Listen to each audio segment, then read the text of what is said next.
I was 3 minutes into the most important Zoom call of my life, pitching a $75,000 cybersecurity deal to a Silicon Valley exec who could have changed my career.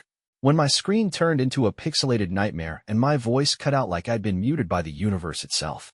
My client, a guy who probably owned 3 Teslas, didn't even blink before saying, "Fix your tech, Josh, and maybe we'll talk," then hung up, leaving me staring at a black screen and a gut-punch realization. I just lost everything I'd spent 6 months chasing. All because my internet crapped out at the worst possible moment. If you've ever had your Wi-Fi disconnected at the worst possible time, give it a like or comment about it. My name is Josh Carter, a 34-year-old network security consultant who thought moving to Pinewood Estates, an HOA neighborhood in suburban Ohio, would mean peace, quiet, and a stable connection. How wrong I was. That day, I didn't just lose my contract. I got into a war I never signed up for. A war in which I had to fight the queen of petty power intrigue, Karen Davenport, and her minions with clipboards. But I'm getting ahead of myself. Let's go back to the moment when I realized this wasn't just an accident, it was sabotage. Translated with www.dpel.com/translator free version. I stormed out of my home office, heart pounding, sweat beading on my forehead, ready to throttle my router like it owed me money. I yanked open my laptop, pulled up my network dashboard, and froze. The bandwidth graph looked like an EKG during a heart attack, spikes everywhere, sucking my high-speed plan dry. Then I saw it. 6 unfamiliar devices hogging my signal like greedy little vampires, all linked to something on my roof. My roof. I live alone, no roommates, no freeloading cousins, just me and my overpriced espresso machine. So what in the name of freshly brewed chaos was going on up there? I grabbed a flashlight and hauled my ladder out of the garage, muttering curses that'd make a sailor blush. Pinewood's the kind of place where people wave with plastic smiles while secretly reporting your unmowed lawn to the HOA hotline. I figured maybe a neighbor's kid stuck a rogue extender up there as a prank, annoying, but fixable. What I found was so much worse. Picture this. 3 industrial-grade Wi-Fi repeaters, bolted into my shingles like they owned the place, blinking smugly as they siphoned my internet and, get this, my electricity too. Someone had turned my house into their personal data hub, and I was footing the bill. My first thought was, this has to be a mistake. Maybe the city rolled out some half-baked community project and forgot to send the memo. But no notice, no permission, just these metal leeches humming away like they belonged. I snapped photos, my hands shaking with a mix of rage and disbelief, and climbed down, already plotting my next move. I wasn't about to let this slide. See, I'm not just some guy who reboots routers for fun. I spent years building classified security systems for government gigs. I've traced hackers through VPNs across continents. And now, some HOA busybody thought they could hijack my network? Oh, they had no idea who they were messing with. I marched straight to the HOA office, a beige box of bureaucracy tucked behind the community pool, my phone clutched like a weapon. Karen Davenport sat there, perched behind her desk like a pastel dictator, her cardigan screaming. I peaked in 1998. Before I could unleash the tirade bubbling in my chest, she flashed that smug, serene smile, the kind that says she's already won, and chirped, "Oh, Josh, good timing. We've been meaning to tell you about our new neighborhood connectivity initiative. You're one of our lucky hubs." Lucky? Lucky? I asked when I'd signed up for this, because last I checked, my roof wasn't a public utility. She slid over a flimsy sheet of paper, a notice dated 4 months back, claiming it had been posted on the community board, a board I later found buried behind a dumpster, unread by anyone with a pulse. "Lack of objection is consent," she said, her voice dripping with fake sweetness. I stared at her, dumbfounded. This wasn't just incompetence. This was a power grab, and I was the sucker caught in the crosshairs. That's when it hit me. Karen didn't know I was a tech guy who'd spent years outsmarting people way sharper than her. She thought I'd grumble, shrug, and go back to my quiet life. Big mistake. I walked out of that office, not defeated, but ignited. This wasn't over. It was just beginning. And trust me, I was about to make Karen regret ever hearing my name. I stood in my kitchen, staring at the photos of those smug little repeaters on my roof, my coffee going cold as my brain kicked into overdrive. Karen thought she could turn my house into Pinewood's free Wi-Fi buffet, and I'd just roll over? Nah, she'd picked the wrong nerd to mess with. I cracked my knuckles, fired up my laptop, and dove into the data like a detective on a caffeine bender. What I found wasn't just infuriating, it was a goldmine. Over 15 households were leeching off my network, streaming Netflix, gaming on Twitch, even, get this, someone running a crypto mining rig. My jaw hit the floor. These people weren't just stealing my internet. They were jacking my electric bill too, thanks to a sloppy splice into my power line. I was funding their TikTok obsessions, and I hadn't even gotten a thank you note. Meanwhile, across the neighborhood, Karen was holding court at her weekly community check-in, blissfully unaware I was about to turn her world upside down. Picture her in that pastel cardigan, sipping herbal tea, telling Mrs. Jenkins from Lot 14 that her petunias were a touch too vibrant for HOA standards. She had no clue I'd already traced every MAC address sucking my bandwidth dry, mapping their usage like a digital hit list. I could see it all, the guy on Elm Street binging Stranger Things, the kid on Maple uploading Fortnite clips, the crypto creep on Birch burning my kilowatts. It was chaos, and it was personal. Every bite they stole felt like a slap in the face, and I was done playing nice. I needed a plan, something sharp, subtle, and satisfying. That's when inspiration hit me like a jolt of espresso. If they wanted my bandwidth, they'd pay for it, literally. I whipped up a fake splash page, the kind you see when you log into hotel Wi-Fi, but with a twist. I called it Pinewood Net Plus, slapped on a sleek logo I mocked up in 10 minutes, and buried a killer clause in the fine print. After 100 megabytes a day, users would owe me 30 cents per megabyte. No one reads those terms, right? I grinned as I coded it to trigger the second anyone connected through those roof gremlins. This wasn't just revenge, it was a masterclass in passive-aggressive brilliance. By midnight, the trap was set. I leaned back, watching my dashboard as the first sucker logged in, some poor sap streaming The Bachelor.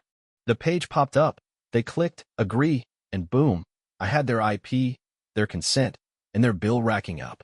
Within hours, 8 more households fell for it, their data habits lighting up my screen like a Christmas tree. I wasn't stopping there, though.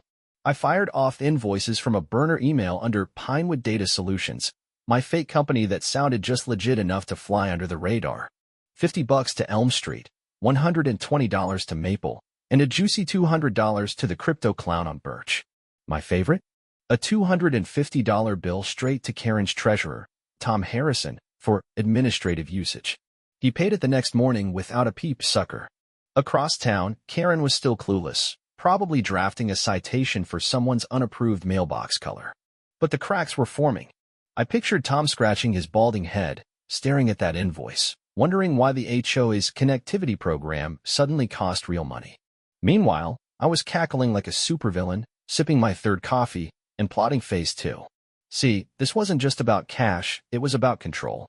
I tweaked the repeater's firmware, injecting a 5-minute reset loop. Every 5 minutes, their Wi-Fi would crash, reboot, and play a robotic voice. Service disruption. Contact your provider.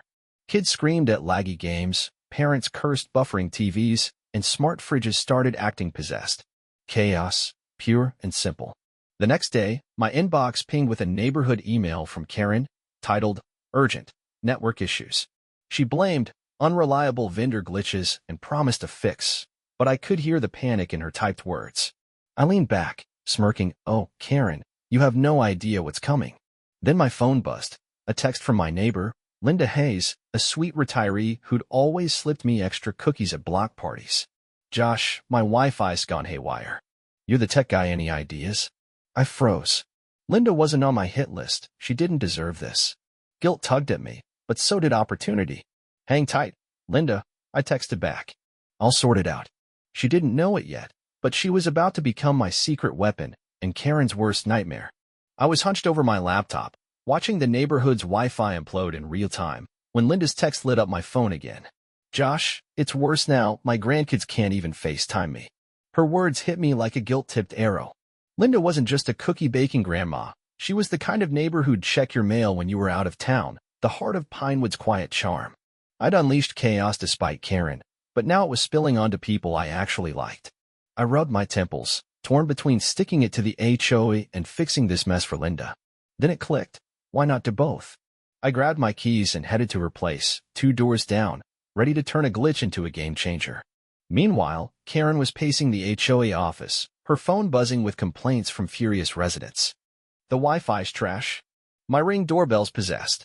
She fired off a group email, doubling down on her vendor glitch excuse, but I could smell the desperation through the screen. Tom Harrison, her loyal treasurer, was probably sweating bullets next to her, clutching those mystery invoices I'd sent, $250 he'd already paid, no questions asked. I smirked imagining his confusion, but my focus shifted as I knocked on Linda's door. She opened it, her gray curls bouncing, a plate of oatmeal raisin cookies in hand like a peace offering. "Josh, you're a lifesaver, come in." Her living room smelled like cinnamon and nostalgia, a stark contrast to the digital battlefield I'd been waging. I sat on her floral couch, munching a cookie, and explained the basics. Someone, Karen, had hijacked my network, and now hers was collateral damage. Her eyes narrowed, sharp as a hawk's. "Wait a sec," she said, setting down her tea. "They did that to me too, years back, stuck a satellite dish on my roof without asking.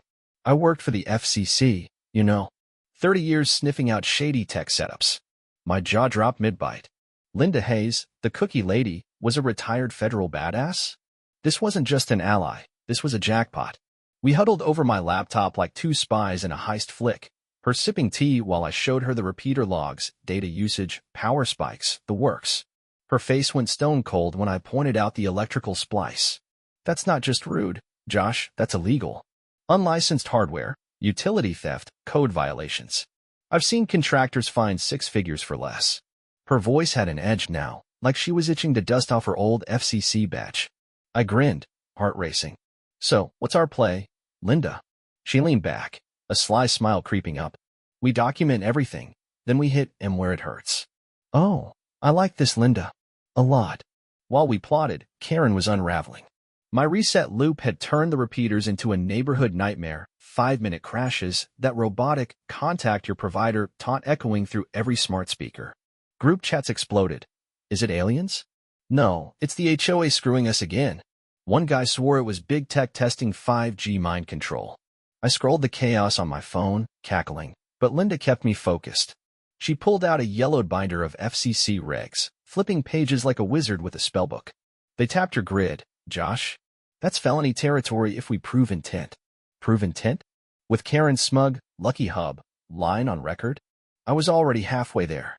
By dusk, we had a stack of evidence, photos, logs, even a grainy video I'd shot of the roof setup.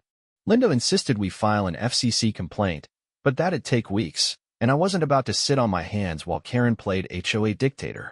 So I upped the ante. I coded a new trick into the repeaters.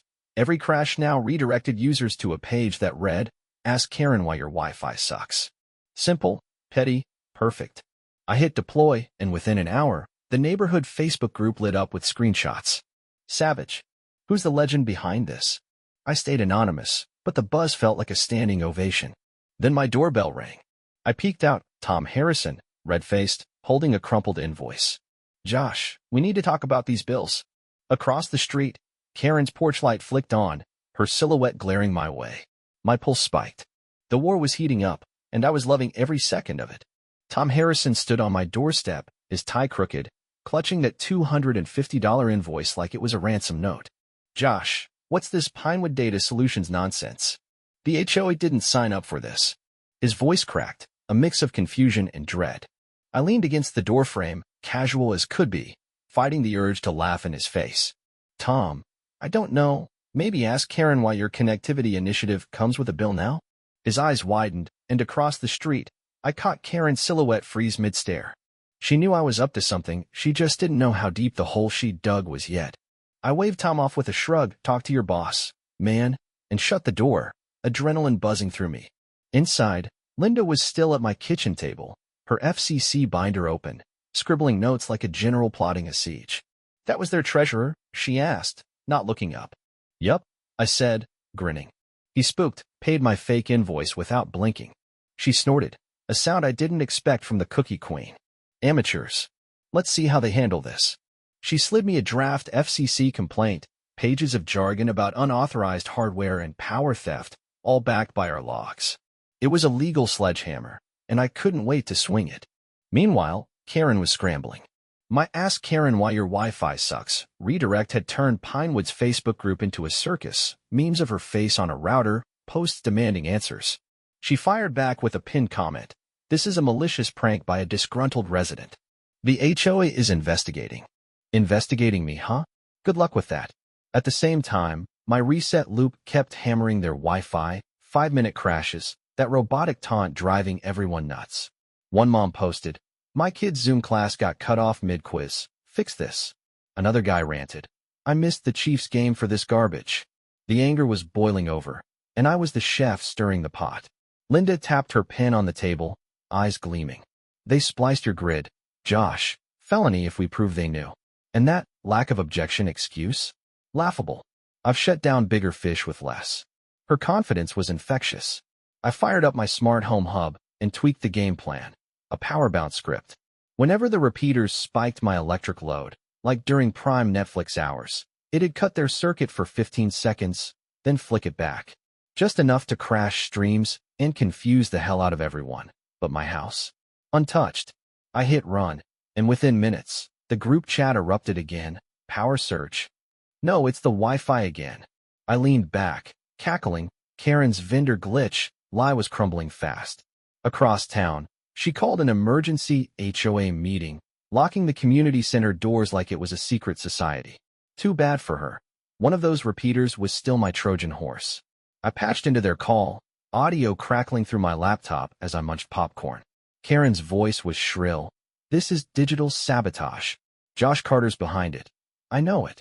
Tom mumbled. "But the invoices," another board member chimed in.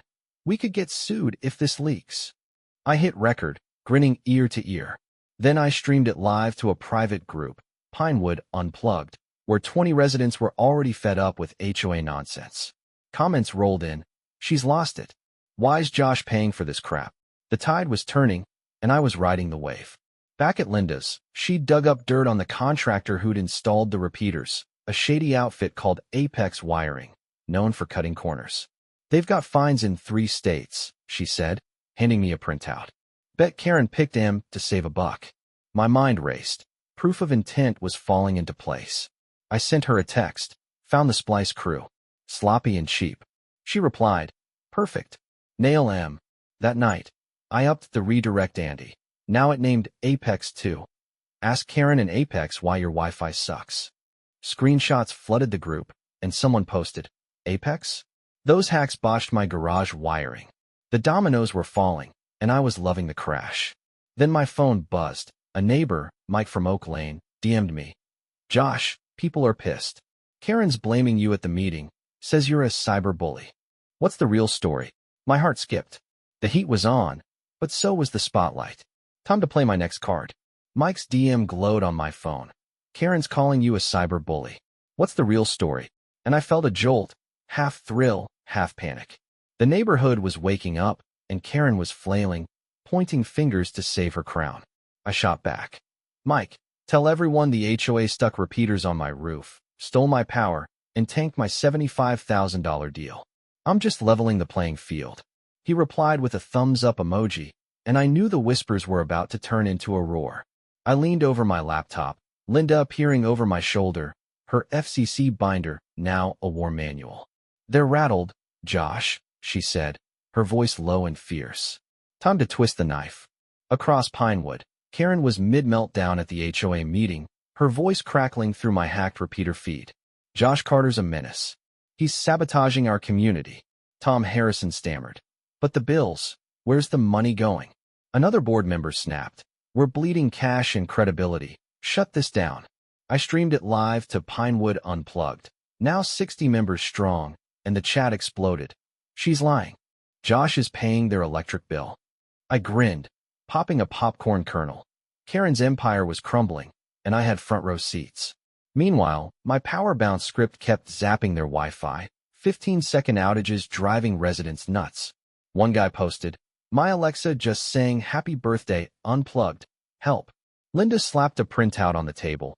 Proof Apex Wiring had spliced my grid on HOA orders, signed by Karen herself. "This is it," she said, eyes blazing. "Intent, negligence, theft. File this with the FCC, and they're toast." My pulse raced. This wasn't just petty revenge anymore. It was justice with a side of chaos. I fired off the complaint online, attaching every photo, log, and invoice, while Linda drafted a cease and desist letter for Karen, co-signed by a lawyer pal of hers, Dan Brooks. It hit like a legal freight train. Stop the retaliation or face a defamation suit. I mailed it certified, picturing Karen's face when it landed. Back in the neighborhood, my redirect, "Ask Karen in Apex why your Wi-Fi sucks," was a viral hit. Someone taped a screenshot to the community board, right over Karen's old connectivity initiative flyer. Residents swarmed her morning walkthrough, waving phones and shouting, "Why's Josh footing the bill? Where's my $80 invoice from?" Karen sputtered, "This is a misunderstanding," but the crowd wasn't buying it. Mike texted me, "She's drowning out here. People want answers." I smirked, "Good. Let her squirm." Then I pushed the repeater's firmware to a new level. They broadcast a signal called Karen's free Wi-Fi scam. Connect, and you got a page listing HOA violations, dates, costs, all public now. The group chat went wild. Legend. She's done. At the same time, Tom resigned. I caught it on the live feed. He stormed out mid-meeting, yelling, "I'm not syncing with this ship." 2 other board members bailed too, leaving Karen alone at the podium, her cardigan practically wilting. I texted Linda, "They're jumping ship," literally. She replied, "Perfect." Now we flip the table. She meant the HOA bylaws. Buried in there was a clause for an emergency audit if 20% of residents demanded it. We drafted a petition, emailed it to Pinewood Unplugged, and within hours, 40 signatures rolled in, double what we needed. I sent it certified too, just to rub it in. Karen retaliated with a desperate salvo, citations taped to my door for unauthorized tech and aesthetic disruption. Aesthetic disruption? My Ethernet cable was neater than her life. I laughed, snapping pics for evidence, when Linda called. "Josh, check your meter, something's off." I jogged outside, flipped open the panel, and froze. The splice wasn't just sloppy, it was still live, spiking my bill by $300 that month alone. Rage boiled up, but so did a wild idea. I texted Linda, "They're still stealing. Time for the kill shot?" She replied, "Do it." I grinned, cracking my knuckles. Karen's reign was about to end, with a bang she'd never see coming. I stared at my meter, the $300 spike glaring back like a middle finger from Karen's crumbling regime. She was still stealing my power, even as her HOA throne wobbled. Talk about kicking a guy when he's down.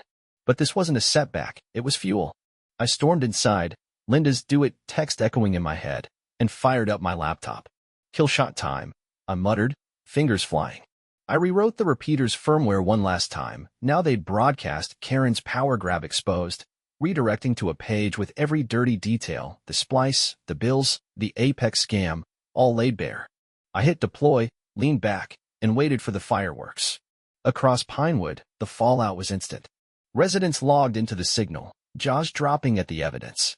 The Pinewood Unplugged group hit 100 members, post flying. "She's been robbing Josh blind."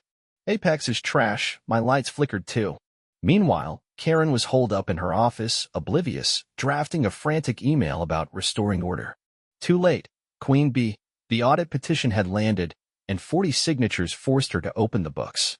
I pictured her flipping through receipts, sweat beading under that cardigan, as Tom's resignation and the board's collapse left her solo. My power bounce script kept zapping their Wi-Fi, 2 15-second outages, pure chaos. One guy posted, "My room was stuck mid-vacuum. Thanks, Karen." Linda showed up at my door, her FCC binder swapped for a thermos of tea and a grin. "Audits in motion, City Hall's involved now." She's toast.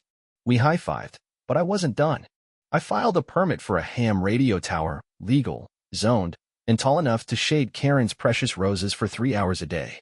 The clerk approved it in 48 hours, and I poured the foundation myself, grinning as Karen glared from her porch, arms crossed, powerless. Then I took the repeaters down, filming the whole thing, unscrewing bolts, yanking cables, dropping them in a bin with a satisfying thunk. I posted it to the group. Free at last. Comments rolled in. "Hero. Pie at my place, Josh." The next HOA meeting was a circus, open to all, streamed live. Karen stood at the podium, voice shaky, preaching integrity to a crowd that didn't clap. Linda stood up, calm as steel, and moved to oust her. Karen Davenport's abused her role, vote her out. Hands shot up, 80% said yes. Karen's face fell, her reign over. Linda took interim chair, canceling citations, dissolving the connectivity initiative, and proposing a co-op where residents controlled tech upgrades. Cheers erupted. I sat back, sipping coffee, soaking it in. I'd turned a petty power grab into a neighborhood revolution. Hey, if you've stuck with me this far, legend status. Drop a comment. Who's the Karen in your life? and hit subscribe. I might just spill more tales of outsmarting the clipboard tyrants. Life settled after that. Karen moved out, her house sold to a chill IT prof, Steve, and his gamer daughter, Mia, who brought me a pixelated cake and loved the tower. My network consulting gig boomed, 50 clients in weeks, all local. The Ham Tower doubled as a weather station, and Linda dubbed me Pinewood's digital sheriff. Then one night, a box arrived, no sender, just a mini router trophy engraved bandwidth boss. I laughed, setting it by my dog's photo. Proof I'd won, fair and square. A month later, a law firm letter hit my mat. Karen suing me for data fraud and humiliation. I smirked, handing it to Dan Brooks. His 30-page reply, packed with logs, affidavits, and her own signatures, shut it down fast. She dropped it, citing stress, and vanished for good. Pinewood rebooted under Linda. Transparent, fair, no more HOA nonsense. Neighbors waved now, not out of fear, but respect. I'd lost $75,000 that day on Zoom, but I gained something bigger, a community that knew my name, and a story that'd outlast Karen's petunias. Sometimes, the best comeback isn't loud. It's a steady signal, a sharp mind, and a trophy that says you own the game. Share the video with your family to be considerate with HOAs like this.